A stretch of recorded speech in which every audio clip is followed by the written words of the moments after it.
स्वीकार कीजिए अभिवादन दीपक शुक्ला का और आप देखना प्रारंभ कर चुके हैं KWD अवध न्यूज। देश में लोकसभा चुनाव 2024 की बयार बह रही है। सभी पार्टियां देश की जनता से लोक लुभावने वादे कर रही हैं। इसी सिलसिले में आज रविवार को भारतीय जनता पार्टी ने अपना संकल्प पत्र जारी कर दिया।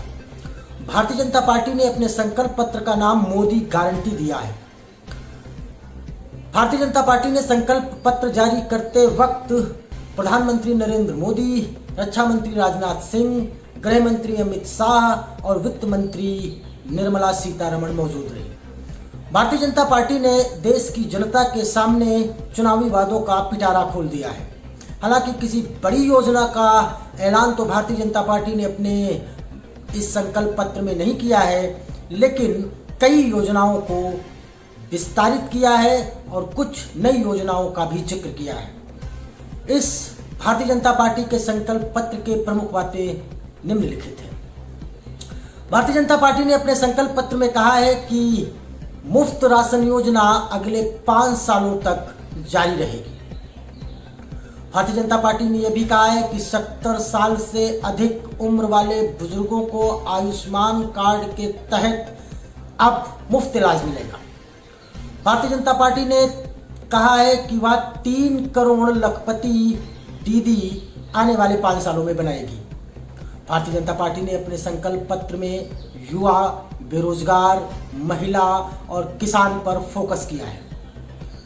इस संकल्प पत्र में बीजेपी ने यह भी कहा है कि वह 2036 का ओलंपिक भारत में आयोजित करेगी। भारतीय जनता पार्टी के इस संकल्प पत्र में अनेक योजनाओं के तहत ये भी कहा गया है कि देश के पूर्व, पश्चिम, उत्तर, दक्षिण दिशाओं में बुलेट ट्रेन दौड़ाई जाएगी। बीजेपी ने अपने घोषणा पत्र में यह भी कहा है कि भारतीय जनता पार्टी आने वाले 5 सालों में रोजगार के कई अवसरों को सृजन करेगी। भारतीय जनता पार्टी के इस घोषणा पत्र पर विपक्षी दलों ने अपनी प्रतिक्रिया जाहिर की है, जहां पर कांग्रेस अध्यक्ष मल्लिकार्जुन खड़गे ने इसे झूठ के पुलिंदा बताया है और कहा है कि ये सिर्फ झूठ और सिर्फ झूठ है। वहीं पर अन्य पार्टियों ने भी अपनी प्रतिक्रिया को जाहिर किया है। गौरतलब है कि कांग्रेस पार्टी ने अपने घोषणा पत्र को न्याय पत्र का नाम दिया है। बिहार की राष्ट्रीय जनता दल के अध्यक्ष तेजस्वी यादव ने अपने घोषणा पत्र को 24 वचन का नाम दिया था। वहीं समाजवादी पार्टी ने भी अपने घोषणा पत्र को जारी कर दिया है। देश में लोकसभा चुनाव 19 अप्रैल से प्रारंभ होगा। 19 अप्रैल को पहले फेज की वोटिंग होगी और अंतिम फेज की वोटिंग 1 जून को होगी।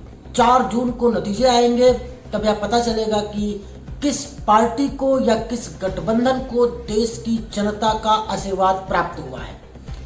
लोकसभा चुनाव की कवरेज को देखने के लिए आप हमारे YouTube चैनल को सब्सक्राइब कर सकते हैं, लाइक और कमेंट भी करें। नमस्कार।